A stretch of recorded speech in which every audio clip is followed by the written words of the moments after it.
cap sur les vins Pays d'Oc IGP, l'un des plus grands vignobles de France, reconnu pour sa diversité, sa créativité et son engagement vers un avenir plus durable.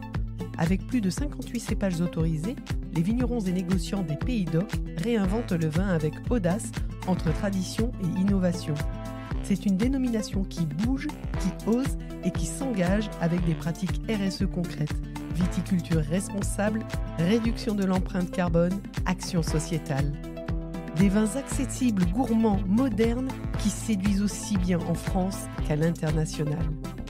Avec le soutien de Pays d'Oc, Si Dionysos était une femme, le premier podcast dédié aux femmes leaders dans l'univers du vin, propose une série de capsules dans lesquelles nous abordons avec mes invités, vignerons, négociants, caves coopératives, l'évolution des modes de consommation et leur impact sur leur stratégie commerciale. Ces captures de moments ont été enregistrées lors du salon de Wine Paris. Vous aurez en arrière-plan l'ambiance des salons bien connus. Découvrons ensemble comment les producteurs également engagés en RSE s'adaptent aux nouvelles tendances. Si Dionysos était une femme, le podcast présenté par Aurélie Charon.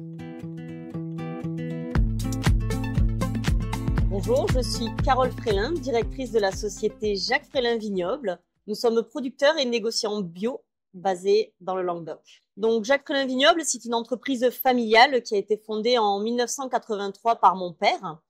Nous avons toujours été spécialisés en vin bio, c'est une spécificité de notre entreprise. Aujourd'hui, c'est moi qui l'ai reprise, entourée de 10 filles. Donc nous sommes les spécialistes du réseau bio français.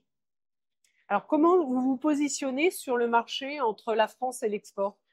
Alors, nous, on est globalement en France pour 90% de notre chiffre d'affaires et on fait 10% à l'export. Mais c'est une répartition que l'on aimerait corriger. Alors, depuis quelques années, on voit bien que les habitudes de consommation évoluent. Et justement, je pense que la genèse de ton papa a été de s'orienter vers le bio. Et comment ça se traduit de façon générale sur ces marchés? Alors c'est vrai qu'on voit une évolution des modes de consommation, une consommation qui se veut plus responsable, consommer moins mais mieux.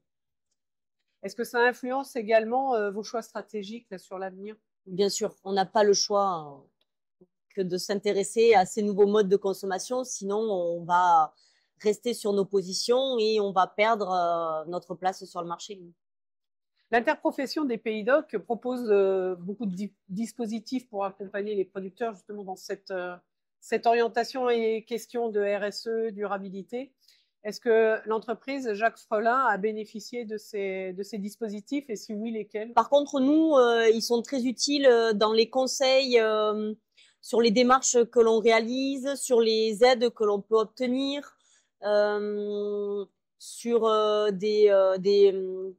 des réunions d'information, ces choses-là. Après, tout le reste se fait, nous, en interne. On va discuter de l'impact de la RSE. Aujourd'hui, est-ce que l'entreprise Jacques Frélin a initié des engagements RSE concrets, une démarche RSE? Et si oui, sur quel aspect précis de la RSE vous avez mis l'accent?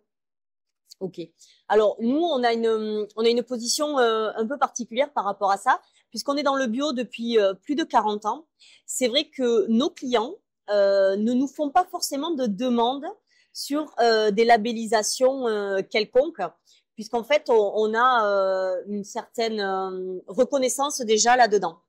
Donc, on ne va pas avoir un client qui va venir nous demander tiens, est-ce que tu es Bicorp? Est-ce que tu es ISO, je sais pas quoi, etc.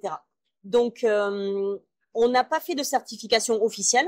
Par contre, on y travaille et ça a toujours été le cas. C'est pas une tendance qui s'est développée chez nous avec la demande grandissante. On a toujours travaillé sur notre impact environnemental, notre impact sociétal, etc. Donc, on continue à le travailler et à s'améliorer quand il y a besoin, quand on estime qu'il y a besoin de l'améliorer.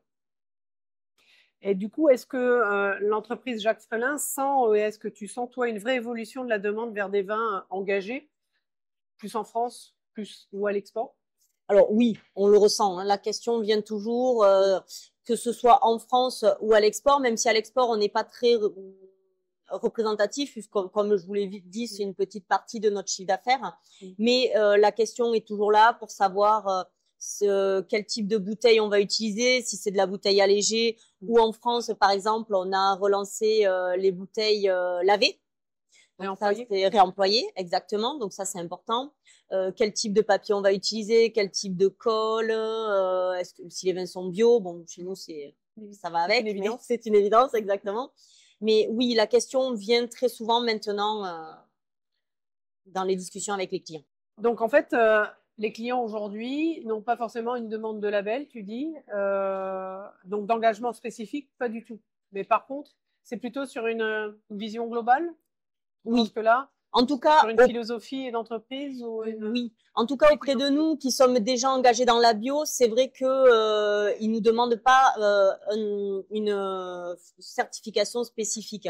Mais par contre, on a le droit au même questionnaire que n'importe quelle autre entreprise en demandant quels éléments on a mis en place dans l'entreprise pour améliorer notre impact environnemental ou sociétal ou autre, les bonnes pratiques finalement qui sont faites en interne. Donc, il y a quand même une politique RSE qui est active, mais qui n'est pas clairement peut-être identifiée. Alors, en interne, elle est identifiée, mais effectivement, elle n'est pas labellisée. Voilà, on n'a pas fait l'effort de labellisation en Bicorp ou en ISO, etc. Mais la démarche est concrète et il y a des actions concrètes. Voilà, mais on le travaille quand même. Voilà, on travaille quand même le fond, c'est quand même important pour nous.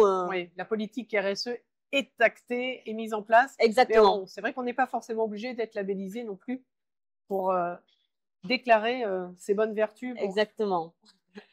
Alors, comment justement vous avez adapté l'offre pour répondre à ces nouvelles attentes? Est-ce que vous avez joué aussi sur les contenants, puisque vous faites que du conditionné? Alors, sur les contenants, on a apporté, donc comme je vous le disais, des bouteilles qui sont réemployées. Donc ça, on sait qu'en termes d'environnement, c'est important. Des bouteilles plus légères pour l'export, pour éviter les surcoûts transport et autres. Et ensuite, on a pas mal de demandes sur les contenants plus petits, parce qu'on sait que cette consommation baisse ou en tout cas est différente. Donc, on a adapté l'offre avec des bouteilles de 25 centilitres ou de 37,5 centilitres, la demi-bouteille, pour permettre aux gens de continuer à se faire plaisir, mais avec un contenant plus petit et donc payer moins cher au moment.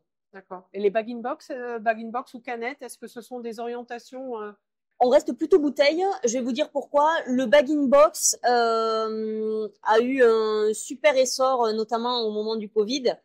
Et depuis, on sent vraiment que ce marché-là faiblit, en tout cas pour nous.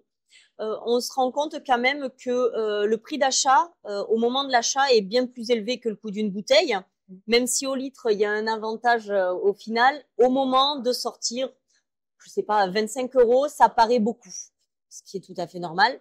Donc on sent quand même qu'il y a une petite régression sur cette partie-là. Donc on en fait, mais c'est pas un développement.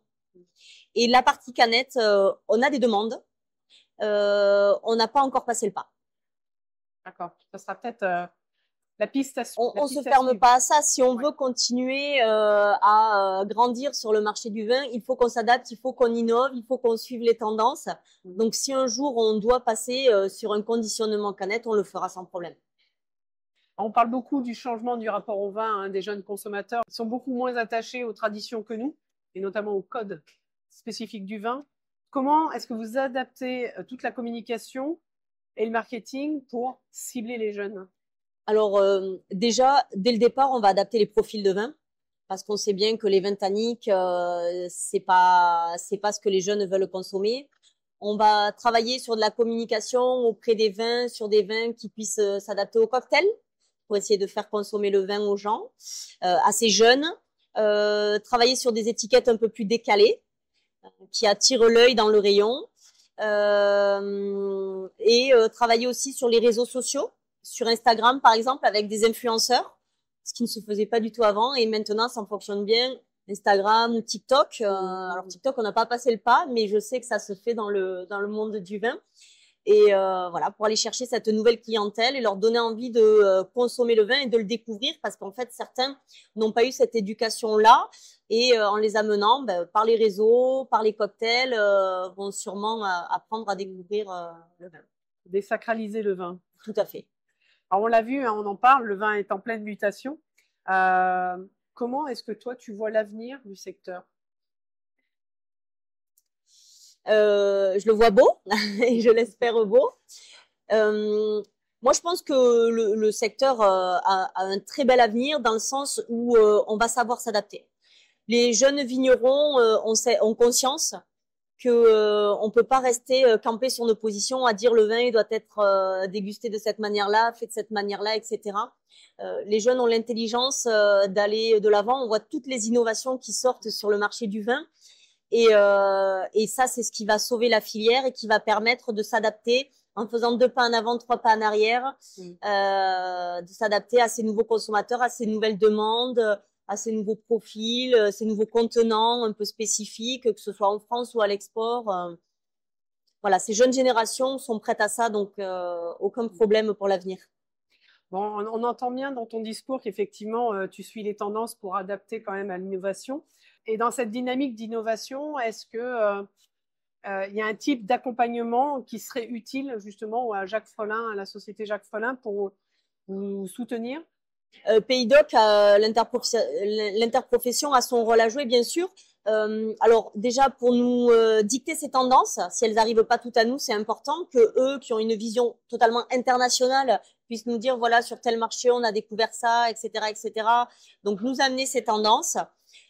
Travailler également sur la partie des cépages qui sont autorisés dans l'appellation, sur tous ces nouveaux cépages résistants qui arrivent, pouvoir, et c'est déjà fait, hein, accélérer dessus, qu'on puisse nous travailler dessus en étant certifié IGP, etc. Et des fois, sur les cahiers des charges qui sont relatifs à l'IGP, adapter à plus de souplesse peut-être pour certains, pour qu'on puisse s'ouvrir à des vins plus tout simplement différents de ce qui est fait aujourd'hui. Voilà. Après, on a quand même de la chance d'avoir une interprofession qui est dynamique et qui est très réactive. Mais il faut continuer là-dedans. Il faut vraiment pas avoir peur de prendre les devants sur ces adaptations à faire. Alors, on parle de plus en plus de transparence, traçabilité, storytelling, j'aime bien l'ajouter parce que je trouve que c'est très important. Est-ce que pour toi, ça va être un critère incontournable pour séduire les consommateurs de demain? C'est essentiel. Les consommateurs en ont besoin. On le voit bien avec l'apparition de toutes ces codifications sur les packaging dans l'agroalimentaire et des QR codes récemment sur les contre-étiquettes de nos bouteilles. C'est pour plus de transparence auprès du consommateur. Alors, même si tous les consommateurs ne sont pas forcément avertis aux produits, aux intrants qu'il y a dans le vin, mais on a besoin d'être transparent avec eux et de leur dire, voilà, dans un vin bio, on met que ça. Dans un vin conventionnel, on met tout ça. Et qu'ils sachent ce qu'ils consomment. On le voit bien avec l'origine des viandes. Les gens ont besoin de connaître l'origine de leur viande. Il n'y a pas de raison que sur les vins, ils connaissent pas l'origine des vins et la traça qu'il y a autour de tout ça.